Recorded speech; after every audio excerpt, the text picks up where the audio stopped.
The big news of the day, holy crap. It's an all-out information war. I sound like Alex Jones again. It's a war for your mind, people. And they're fighting it now. And right now, Elon Musk is taking it to the New World Order, the globalists. He is suing X. No, he's not suing X. X is suing Media Matters. Trump is suing 20 organizations. Rumble's making some statements as well. We're going to get to all of it.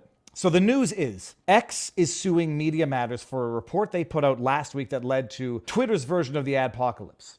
If anybody thinks, like Apple having pulled their ads, all the other ones, if they're pulling it because they actually legitimately believe that their ads were running side by side offensive content. If anybody believes that, naive. That's like one-dimensional understanding. It's a pretext. They all want the pretext because they need the pretext to do what they want to do, and that is to shut down Twitter. Because Twitter is now no longer a reliable, undeclared arm branch of the government since Elon took over. So they can't rely on cooperation. So they can suppress the Hunter Biden story. Oh yeah, just another one there. Disinformation. Another story they got wrong. They can no longer rely on Twitter playing ball the way they did when the former counsel for the FBI, James Baker, was, head counsel at Twitter. They can no longer rely on Twitter to play ball with their backdoor meetings, monthly meetings. Hey, you should really look out for... So they want to shut it down. They all want to shut it down. And so they need the pretext. They know it's bullshit. They know it's a fabricated, falsified report, but it is pretextually sufficient for them to say, well, we don't want to advertise here, so let's pull our hundreds of millions of dollars of ad dollars. And if Twitter goes bust, Twitter goes bust. And by the way, my goodness, they haven't thought this through. I think Elon Musk should stage, it's Black Friday, this Friday? He should stage a blackout Friday for Twitter. See what these idiot hacks at mainstream media will do when they lose the only platform to promote and publicize their garbage news. Nobody watches, nobody reads their stuff to begin with. Their ratings are in the dump. Take away their biggest platform to promote their disinformation, no one's going to know that they exist. I mean, Elon should do a blackout Friday and let the world know, and let the blue check marks who want Twitter to get shut down for hate, let them see what the world would look like without Twitter. They wouldn't be able to share their crap. No one would know that they would exist. But I'll tell you what, people would still know where to find the Tim Pools of the world, the Joe Rogans of the world, the Patrick Bet-Davids of the world, the Stephen Crowders of the world, the Alex Joneses of the world. They'd know where to find them. So anyways, that's where it starts. Elon is suing Media Matters. It starts with the report that Media Matters put out last week. Here we go. Media Matters no, that's their salaries, which we're going to get to in a second. Here we go. Look at that. Media Matters for America. It's a propagandist outlet. This is like Pravda-ish, Stasi-isk. This is in the same way that the EIP, the Election Integrity Project, admitted on camera to doing what the government could not do directly. In as much as the EIP admits that they are basically the propaganda arm of the government, so too is Media Matters, mutatis mutandis. We know who funded them. We could still find out who currently funds them. These are politicized, partisan extensions of the government to some extent. And they go out and they take out the people who run counter-narrative. They take out the people who are a threat to their monopoly of information. And now they're going after Elon Musk and Twitter. Look how mean that's. Oh, look at that, dollar signs and X, because it's all about the money, right, Media Matters? It's all about the money in your $500,000 CEO salary. Elon's the one that's all about the money. Media Matters. This is the article. It was the footnote in the lawsuit. We'll get there in a second. The footnote is dated, I think, 11/17 because they updated it. This is the headline. And for those of you who are listening on podcasts, Viva Barnes Law for the People on Podbean and everywhere else podcast beans are diffused. Okay. As Musk endorses anti-Semitic conspiracy theory, and his endorsement of this is, I mean, in the States, it's not really, I guess, not defamatory, because calling someone an anti-Semite or a white nationalist, I think, is not actionable because it's, to some extent, definitionally a matter of opinion. I mean, you could say it's a statement of fact that he's endorsing something which they consider to be anti-Semitic. So it's a statement of fact that he's endorsing something of a matter of opinion. Okay. The anti-Semitic conspiracy theory was him saying, you spoke actual truth, to a tweet in which a guy said, I'm sick of the Western Jewish communities now complaining about the consequences of their open border policies, that lo and behold, we've let a ton of people into this country who don't share your values. I'm sick listening to you complain about it. Jewish organizations are not the only ones who have promoted diversity, open borders, nobody is illegal sanctuary cities. They're not the only one. But now, given what's going on globally and the backlash that Jewish communities and Jews are facing nationally, the point is there to be made. You promoted open borders, at least some organizations. Some organizations promoted sanctuary cities. Some organizations promoted nobody is illegal, diversity is our strength. And whoa, look at that. Well, now they're realizing, some people are unfortunately realizing the reality, diversity, uncontrolled diversity, when you don't have ideological consistency in terms of values of culture and values of society, might not be a strength of a society. In fact, it might lead to the downfall of a society.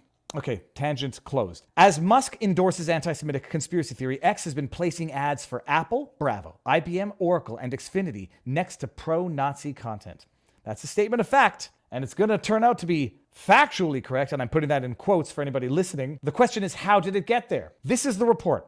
CEO Linda Yaccarino previously claimed that brands are, quote, protected from the risk of being next to, end quote, toxic posts. And by the way, the Elon Musk X lawsuit illustrates, in fact, how this is factually correct. At scale, it's impossible using algorithms to ensure 1000% accuracy at all times. What is abundantly clear from the allegations of the lawsuit, which are still allegations that need to be proven, is Twitter is exceedingly good at ensuring that ads do not run adjacent to offensive content. Exceedingly good. And they have the stats to prove it. They're allegations, but I suspect Musk is not going to make statistical allegations which can be demonstrably proven false unless they're true. And then you got two updates in this. Listen to this. They published this at 11:16, November 16th, 2023, 10 in the morning, 10:05 in the morning. There's no time for the update of the second of the two updates, but the same day that they published this report, update 11/16/23. IBM released a statement to the Financial Times saying that it has, quote, suspended all advertising on X while we investigate this entirely unacceptable situation, end quote. It's preposterous. Media Matters will update if other major companies in this report take any similar action. Oh, and the release was, let me see here. IBM pulls ads, Financial Times. Okay, fine. So we're just... Oh, then the next day, look at this. Just coincidence. Axios reported that, quote, Apple is now pausing all advertising on X. The Elon Musk all right, sources tell Axios. And then we're going to get into the article, and we'll stick to the important parts. As X owner Elon Musk continues his descent into white nationalist and anti-Semitic conspiracy theories, his social media platform has been placing ads for major brands, yada, yada, yada, next to content that touts Adolf Hitler and his Nazi party. The company placement come after CEO Linda Yaccarino claimed that brands are protected from being next to toxic. Okay, she's been trying to court advertisers back. But her boss last night endorsed the pernicious anti-Semitic conspiracy theory that Jewish people are supporting hordes of minorities, quote, end quote, who are, quote, flooding, end quote, into the country to replace white people. That's actually not exactly what, let's see if they actually link to this. That's actually not what the tweet said. To replace, the tweet made no mention of to replace white people. What it did say was that, unless I'd made a mistake, that the dude is done listening to the complaining of groups that have promoted open borders, now complaining that the people who have crossed the borders don't share their values. That's what I think it was. The conspiracy was the same one that motivated the deadly 2018 Tree of Life synagogue shooting. So let me see here. Do they actually have this? Oh, now they're going to get to... Okay, cool. X has also reinstated numerous accounts of bigots and paid far-right extremists. You know what that means? That there's a lot of paid left-wing extremists out there, like Lindy Lee, who I've been calling out, like Harry J. Sisson, like Brooklyn Defiant. Who else are the paid shills for the Democrats, spouting divisive, vitriolic rubbish? Lindy Lee, yesterday, I'll pull up the tweet later, said that Ashley Babbitt was a terrorist who got killed because of Donald Trump's lies. Oh, we'll get to that one afterwards. Okay. During all this Musk-induced chaos, corporate advertisement have also been appearing on pro-Hitler, Holocaust denial, white nationalist, pro-violence, and neo-Nazi accounts. But that certainly isn't the case for the five major brands. Okay, listen to this. This is where it gets materially critical. We recently found ads for Apple, Bravo, Oracle, Xfinity, and IBM next to... We recently found ads. Does that mean we found it because we put it there? We found them. If you continually refresh hoping for a result and then it happens and then you say, oh, look what I found. It makes it sound like, it's with such frequency, someone we came across it. Next to the post about Hitler and the Nazi party. Here they are. Now let's see, because the lawsuit, I can't even see what these look like. This is sadly true, something that most people will never be able to see. And it's a tweet from the Nationalist or something. What people think a spiritual awakening is like versus what it's actually like. And I don't even know if that's critical of Hitler or supportive of Hitler, but based on the title. And then underneath, you apparently have an Apple ad. Go to the one on the top here.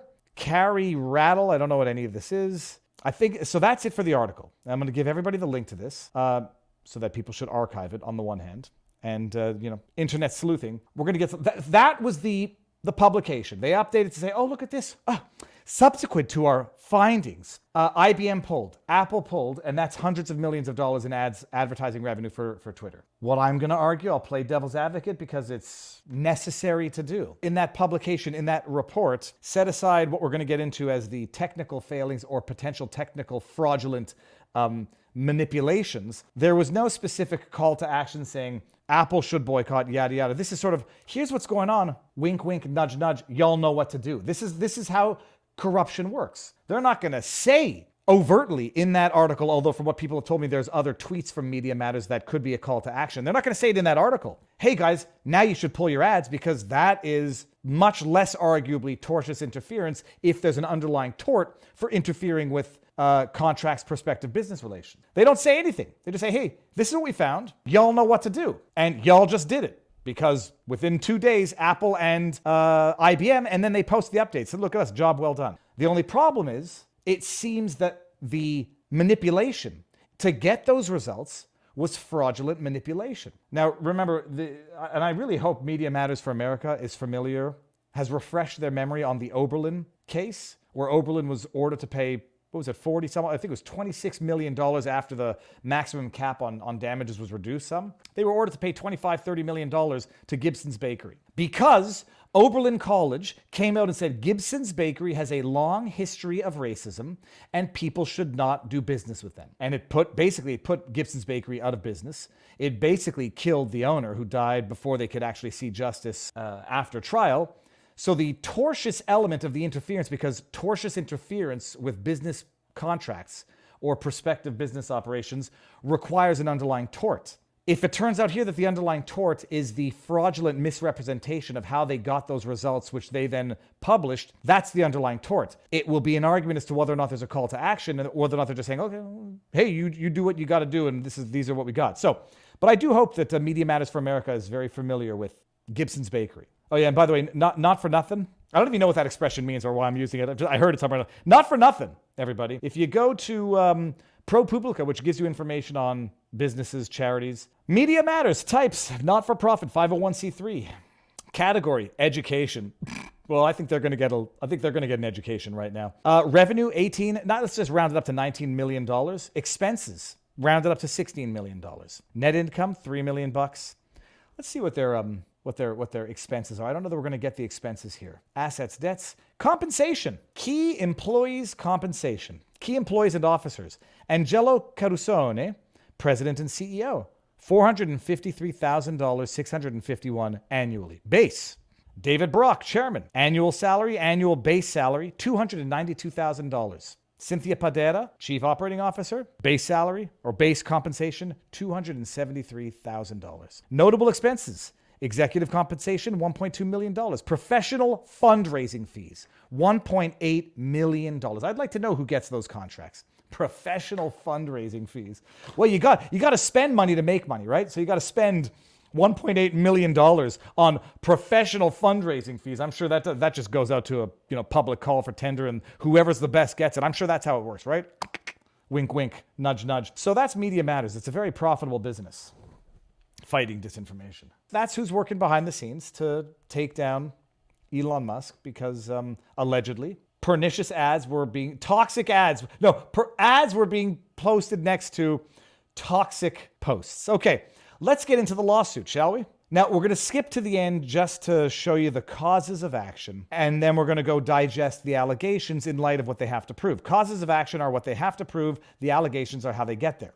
First cause of action, interference with contract. Second cause of action, business disparagement. We're going to get to that, business disparagement versus defamation. Again, people, I'm a Quebec civil attorney. I just read the lawsuit. This is out of Texas. I've never practiced criminal law, and I certainly have never practiced law in America. When I see a term business disparagement and I say, oh, why didn't they go with defamation? And then I look it up, and business disparagement is slightly different than defamation. And we'll get to the reason why I posted the very cursory Google some law firm on the internet explaining the difference. Third cause of action, interference with prospective economic advantage, which we saw out of the Gibson's Bakery, and we've seen it in a number of other cases. Okay, all right, so now we're at the top here. United States District Court for the Northern District of Texas, Fort Worth Division. Now, I don't know what the laws would be like in Texas versus California. I could just anticipate public opinion goes, jury selection, the likelihood of getting a more favorable venue. You're better off in Texas than you are in DC. And to the extent that the damages could be incurred in any number of areas, go for a favorable jurisdiction, a favorable venue, and not one that will screw you regardless or acquit you regardless. X Corp versus Media Matters for America and Eric Hananoki. Jury trial demand. Go through it quickly. Defendant Media Matters is a self-proclaimed media watchdog that decided it would not let the truth get in the way of a story it wanted to publish about X Corp, looking to portray X's networking as being dominated by, quote, white nationalists and anti-Semitic conspiracy theories, end quote. Media Matters knowingly and maliciously manufactured side-by-side images.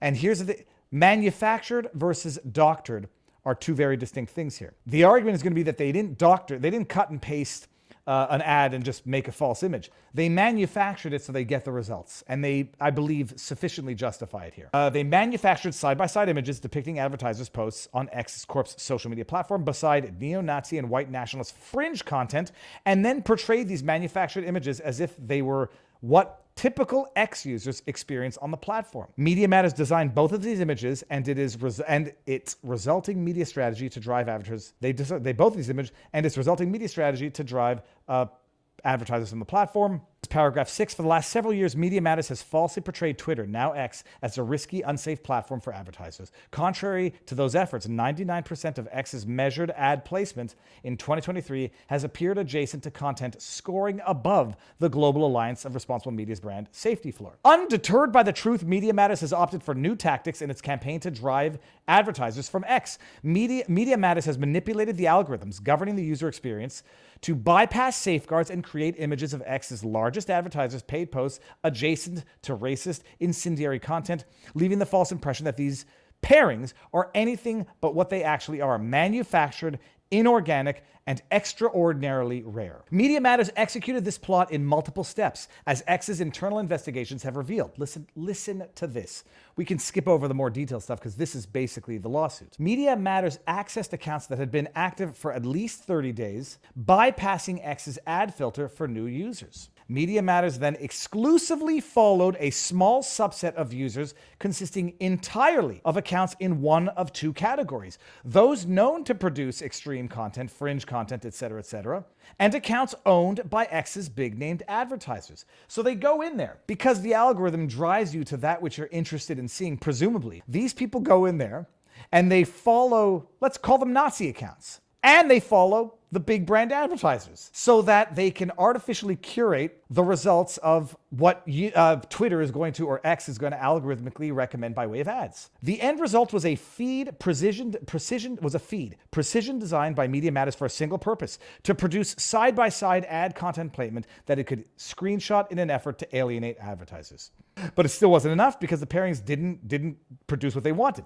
Media Matters therefore resorted to endlessly scrolling and refreshing its unrepresentative, hand-selected feed, generating between 13 and 15 times more advertisements per hour than viewed by the average X user, repeating this inauthentic activity until it finally received pages containing the result it wanted: controversial content next to X's largest advertisers. They omitted all of this, or Media Matters omitted mentioning any of this in a report published on November 16 that displays instances that they found, end quote, on X's advertisers' paid posts. They did not provide any context regarding the forced, inauthentic nature and extraordinary rarity of these pairings. Now, they do explain the rarity of these pairings because Twitter actually has a system to ensure that it doesn't happen. The truth bore no resemblance to Media Matters' narrative. In fact, IBM's, Comcast, and Oracle's paid posts appeared alongside the fringe content cited by Media Matters for only one viewer out of more than 500 million on all of X. Media Matters. Not a single authentic user of the X platform saw IBM's, Comcast, or Oracle's ads next to the content, which Media Matters achieved only through its manipulation of X's algorithm, as described above.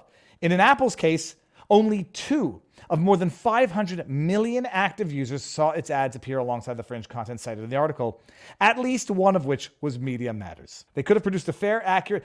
Media Matters, what they did, in fact, shows how effective and safe the advertising is on Twitter, not the contrary. Media Matters could have produced a fair and accurate account of users' interactions with advertisements on X via basic reporting, following real users documenting the actual organic production of content and advertiser pairings. Had it done so, however, it would not have produced the outcome Media Matters so desperately desired, which was to tarnish X's reputation by associating it with racist content. So instead, Media Matters chose to maliciously misrepresent the X experience with the intention of harming X and its business. Okay, now scroll down here. They published their thing. The rest of this suit, which is not all that long, goes into more detail, but not much more detail. So how did Media Matters deliberately, maliciously, and fraudulently, or in an attempt for fraudulent purposes, attempt to evade their content filters?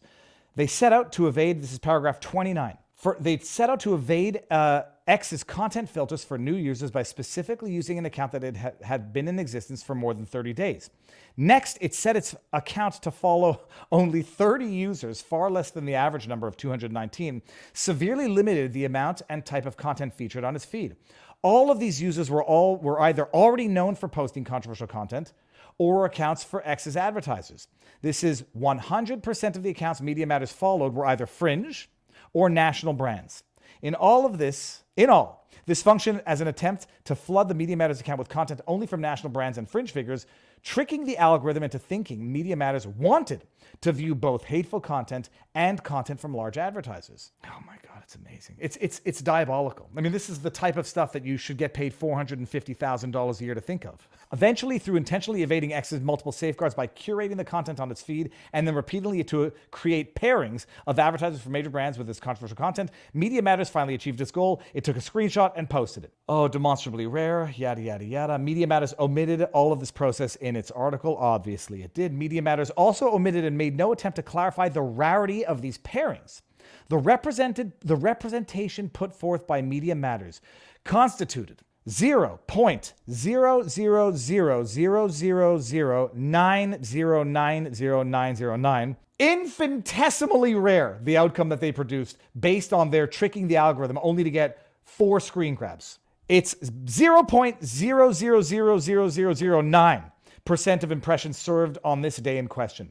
Most of these pairings were not seen by literally anyone besides Media Matters' own manipulated account, and no authentic user on the platform has confirmed to have ever seen any of these pairings. Oh, is that bad? Is that bad? They caused the advertisers to believe the pairings were organic. After they published their article on November 16, advertisers pulled their ads from the site. You'll notice what is specifically missing from the allegations of this lawsuit is a proactive call to action from Media Matters, which I'm sure they will raise and say, we didn't tell anybody to do anything. We didn't do anything that didn't happen on its own but yeah, sure, okay, we did all these things, but it happened. It still happened. We found it. Then we got Comcast, NBC Universal, and then we talk about all of them who pulled their ads. And then we get into a little bit of description of that. We don't care. Okay, so we got interference with contract. Defendant Matters intentionally interfered with contracts with the X Corp. That's where they're going to say, well, other than the article, did they make a call to action? I suspect there are emails. I suspect there are prior tweets. And so I suspect Elon's got his ducks in a row. That would be one thing I would be, cautious about, or at least that would be one flag, is they intentionally interfered with contracts. The argument is going to be, we just published an article. We didn't do anything to interfere, but I suspect, these people who have gotten away with it for too long probably did not weigh their words elsewhere. They probably have email saying, do you really want to do business here? Or have you noticed that? Like a mere email. Hey, IBM, did you guys notice that your ads are running next to the thing? Is that interference? I think so. Business disparagement. Different than defamation because business disparagement relates to the economic interests of a company. I'll just pull that description up. Defendant Media Matters made these statements as of fact, not opinion. Media Matters represented that X, quote, has been placing, end quote, advertisements next to anti-Semitic and racist materials. It represented that it, quote, found, end quote, these materials next to advertisements, as explained above. Fraudulent interference with prospective business relations. Interference with prospective economic advantage. We reiterate all the allegations. Defendant Media Matters engaged in wrongful conduct that disrupted X Corp's economic relationships. Through extensive deception and misrepresentation, Defendant Media Matters caused advertisers to lose faith in X Corp's abilities to monitor and curate content. To me, anybody reads this now, they're going to know, holy crap, it's actually incredibly sophisticated to make that what Musk does, and more important than sophisticated, incredibly effective. And then they go for fees, damages, yada, yada, yada. I would be crapping in my boots if I were Media Matters, like literally, maybe not literally, metaphorically. So that's the lawsuit. What's the expression? I'm just a boob Canuck. Don't mess with Texas. I think I remember seeing that in movies, cartoons, sitcoms. Don't mess with Texas, and more specifically, don't mess with Ken Paxton. It seems that Ken Paxton made an announcement yesterday. Ken Paxton, Attorney General, the one who just survived the most politicized impeachment process, or as I like to say, process in Texas. Ken Paxton. Don't mess with Texas. Don't mess with Ken Paxton. For immediate release from the office of Ken Paxton, Attorney General of Texas, Attorney General Ken Paxton opens investigation into Media Matters for potential fraudulent activity. Austin, the Office of the Attorney General, OAG, is opening an investigation into Media Matters for potential fraudulent activity under the Texas Business Organization Code and the Deceptive Trade Practices Act. Yes. And the OAG will vigorously enforce against nonprofits who commit fraudulent acts in or affecting the state of Texas.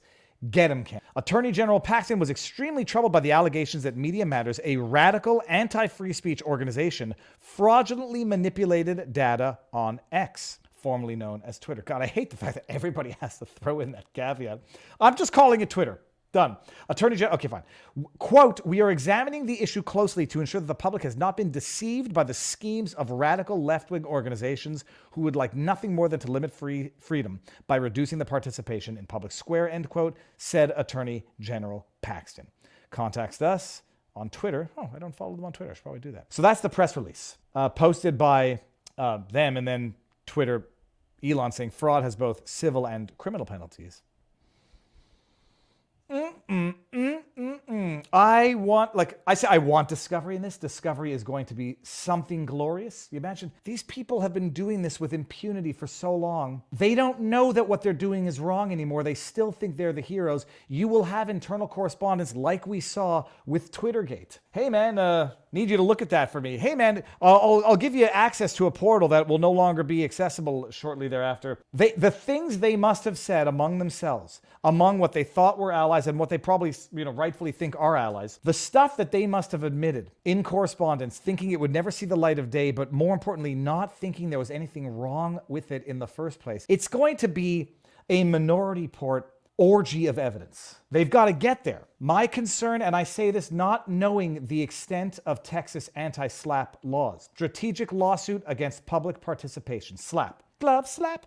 Actually, we should make a meme with Homer Simpson doing the glove slap. Strategic lawsuits against public participation is the accusation that someone is filing a lawsuit against my exercise of constitutional rights, and they're doing it to shut me up. And so then you have these anti-SLAPP suits or anti-SLAPP provisions, which says a defendant who is being sued for exercising constitutional rights, public free speech on matters of public interest. Well, you get that lawsuit dismissed, and sometimes you can even get legal fees. There's I don't know what it is in Texas, but there's a fee provision shift. My concern is that that is going to be, I would imagine that's going to be the obvious defense of Media Matters.